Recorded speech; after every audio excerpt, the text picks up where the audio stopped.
karena emang kita harus lihat tren pasar bisnis tanaman ini. Dan lama-lama kan kita meningkat juga ya, dan di sini tuh tren itu beda-beda. Ada yang sifatnya kolektif. Misal kayak dulu ada gelombang cinta, terus sekarang ada monstera, aglonema dan lain-lain. Tapi sekarang trennya itu membaca bisnisnya adalah tanaman atau hobi tanaman ini menjadi sebuah lifestyle yang dilakukan oleh banyak orang gitu. Mereka mau menghias tanaman di dalam rumah, indoor. Jadi kesannya indoor jungle, banyak yang bilang seperti itu. Dan ini juga menjadi ambience atau interior yang banyak diminati oleh masyarakat juga untuk acara event-event dan lain-lain kayak gitu. Jadi Oke, kita baca apa yang mereka mau juga. itu untuk ke target pasar ya, jadi dibaca dilihat gitu ya. Tadinya mungkin gelombang cinta, sekarang aglonema, terus nanti ke depannya mungkin monstran. Biasanya daun-daun monstran tuh favorit juga ya. Nah, kalau keterampilan alami merawat tanaman nih seperti apa? Ataukah diperlukan skill khusus kah begitu untuk berkebun gitu yang detail supaya tahu karakter tanaman atau seperti apa nih Madeline?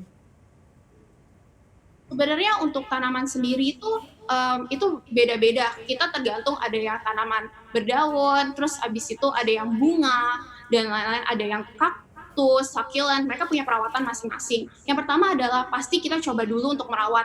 Jangan sampai kita bikin bisnis yang kita nggak tahu nih cara merawatnya sendiri tuh gimana. Itu kita harus coba gimana cara merawatnya. Dari situ kita juga bisa kasih konten informatif ke masyarakat juga, untuk customer juga, mereka gimana sih cara merawatnya, dan itu menjadi nilai tambah juga untuk orang, banyak ajakan-ajakan lah, banyak orang jadi tertarik untuk hobi tanaman. Nah, kalau sekarang nih tren yang lagi berkembang nih apa nih di tanaman hias nih yang lagi di capture sebanyak kan sekarang gara-gara WFH jadi kepengen di rumah, pengen rumahnya teduh gitu ya, jadi akhirnya berkebun. Sekarang paling banyak apa sih trennya gitu dan coba menggrab target pasar yang sama tapi dengan karakter apa ya karakter yang berbeda tuh gimana? Misalnya banyak yang jualan kaktus tapi kaktus yang berbeda yang ingin kamu tampilkan seperti apa gitu ya untuk grab pasar lebih banyak lagi ini seperti apa Madeline?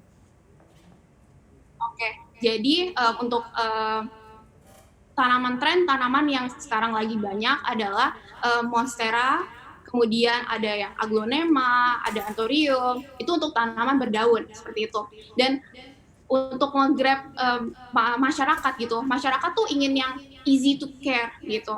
Jadi mereka tuh pengen banget tanaman yang menghijaukan, menyejukkan rumah, tapi itu tuh gampang dirawat karena mereka juga mau tanaman itu bertahan lama gitu, nggak mau yang beli terus habis itu mereka nggak rawat terus langsung cepat mati kayak gitu.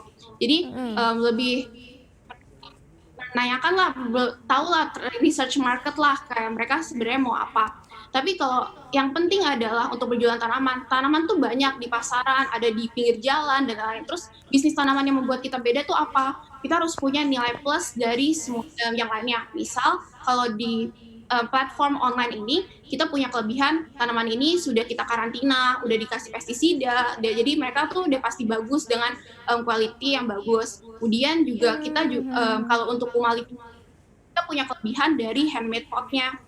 Jadi pot kita adalah Oke, pot oke. yang painted pot dengan desain yang berbeda-beda. Jadi untuk setiap bisnis harus punya kelebihan masing-masing yang menjadikan dia fokus utamanya. Ada mungkin yang berbisnis tanaman awalnya, terus dia lebih banyak, ternyata demand potnya lebih banyak nih plantersnya. Ya berarti dia fokus untuk tingkat ininya pembeliannya lebih banyak di potnya atau yang lainnya.